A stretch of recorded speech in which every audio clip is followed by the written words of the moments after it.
Hey everyone, welcome to my channel. My name is Mary and today I'm going to be talking about all the books that I read in the month of April. Unfortunately, I did not get through all the books I wanted to read this month, but I have a really good reason. I got a new job, and because of that new job, I've been dealing with the paperwork side of things for that, so I just haven't had enough time to read as much as I want to. And unfortunately, I don't think May is going to be much better because I'm going to be in training mode. So I'm going to be dealing with all of that and trying to get settled in my new position. But I'm going to do as much as I can to make sure that I get more reading done in May than I did in April. We'll see how it goes though. If I don't, then June will definitely be a better month because I'll be more settled. Anyway, let's just get right into it. These are the books I read for the month of April. The first book I read is Sad Perfect by Stephanie Elliott. This book is about a girl with an eating disorder. The type of eating disorder she has isn't something that you hear about very often. A lot of the eating disorders that we hear about nowadays surround around people with body image issues, but the main character of this book does not have body image issues. She just has an aversion to food, and she's not really interested in eating. It's not so much that she thinks she needs to lose weight or she thinks she's fat or anything like that. It's just that she just doesn't like food and she doesn't want to eat. And it's all about her journey trying to heal from her eating disorder.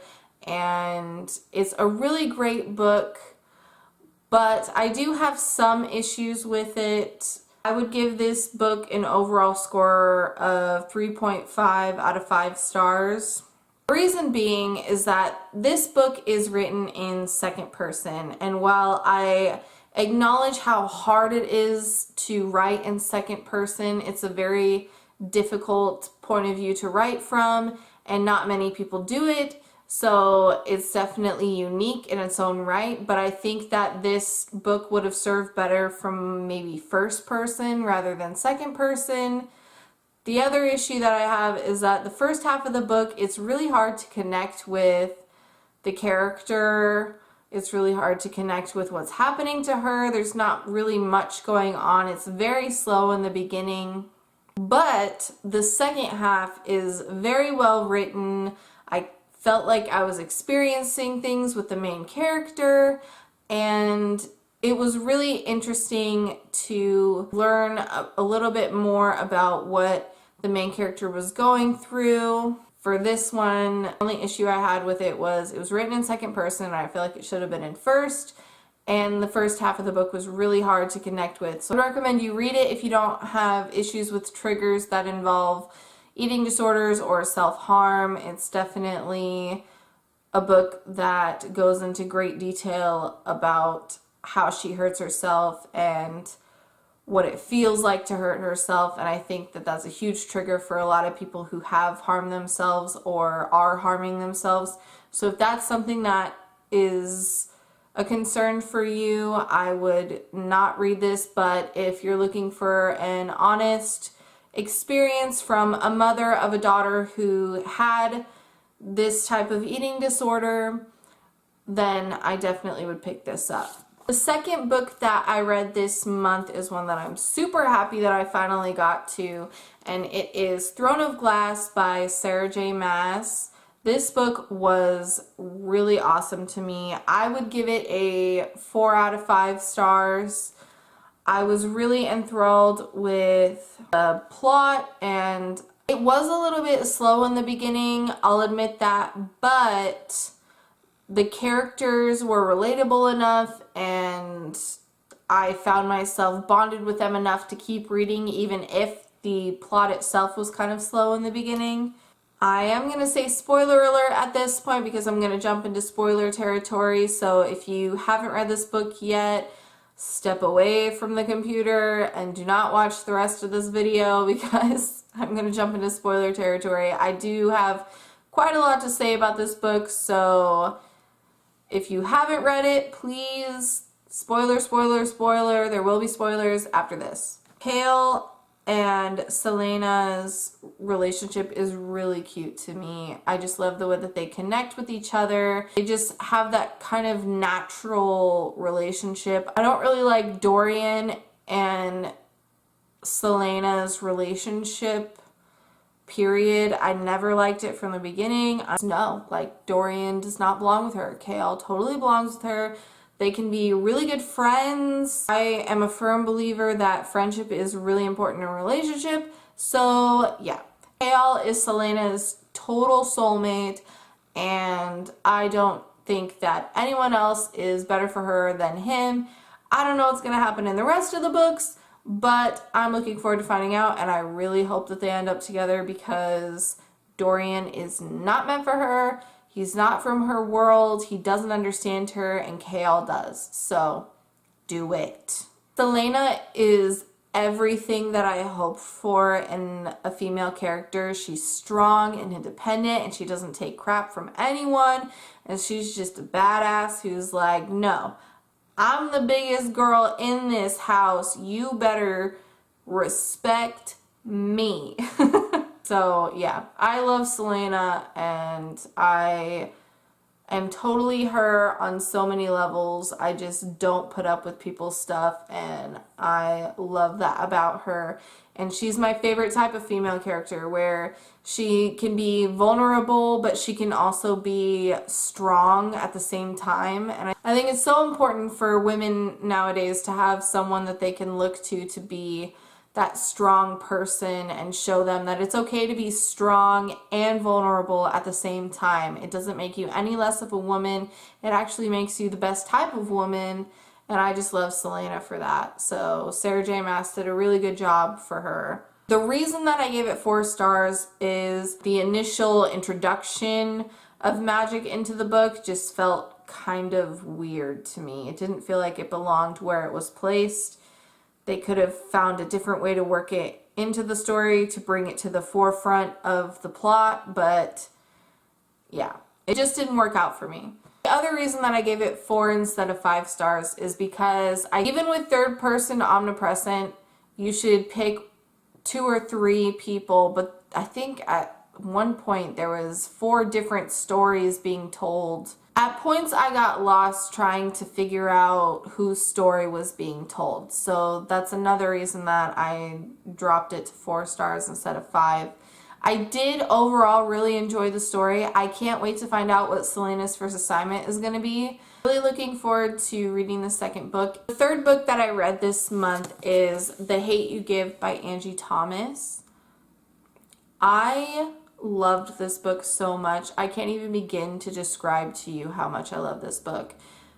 I gave this book 5 stars because it's just so amazing in so many ways, and I just cannot even fathom how much this book is going to change people's lives. This is such a powerful book. I want to start by saying that I knew it was coming and I thought I was prepared for it, but I was not ready. And on page 23 through to page 24, I was crying elephant-sized tears. I was just like, this is not real. Like, I can't deal with what's happening in these pages right now. I literally was bawling my eyes out. I could not believe how perfectly this book provides insight to those who haven't actually experienced what Black people go through every day in America. I am a white female. I recognize that I have a certain privilege because of the color of my skin. I don't get stopped by cops unless I'm actually doing something wrong. I've only been stopped by a cop once, and it was because I was speeding. I've heard so many stories of people being discriminated against because of the color of their skin. I have family members who have been discriminated against at work because the person could tell that they were Black, and they said they don't want to be served by a Black person. They don't want a Black person touching their clothes, or they don't want a Black person touching their food. It's absolutely ridiculous. The thing that's different about this book compared to what you see in the media is that you get the full picture. You get the point of view of what the cops are saying. You get the point of view of what black people go through. You also get the point of view of what citizens go through when they watch this stuff happen. You get the point of view from the protests, the riots. You get all of that. And it even shows the racist point of view that some white people hold, is that, oh, it's just a joke, so that makes it okay. But that's not the way things should work. And this book kind of explains why that's the case, because it's told from the point of view of someone who actually experiences the words that you say, someone who hears them to their face, and they have to sit there and put on a fake smile and like, haha, that's really funny. But inside they're like, no, it's not funny, because you're being racist and you want to pretend that it's not. Just because you want to make a joke, but you shouldn't make a joke at someone else's expense.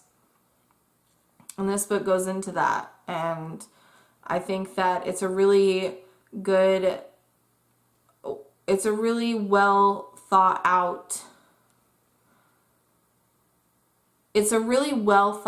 story.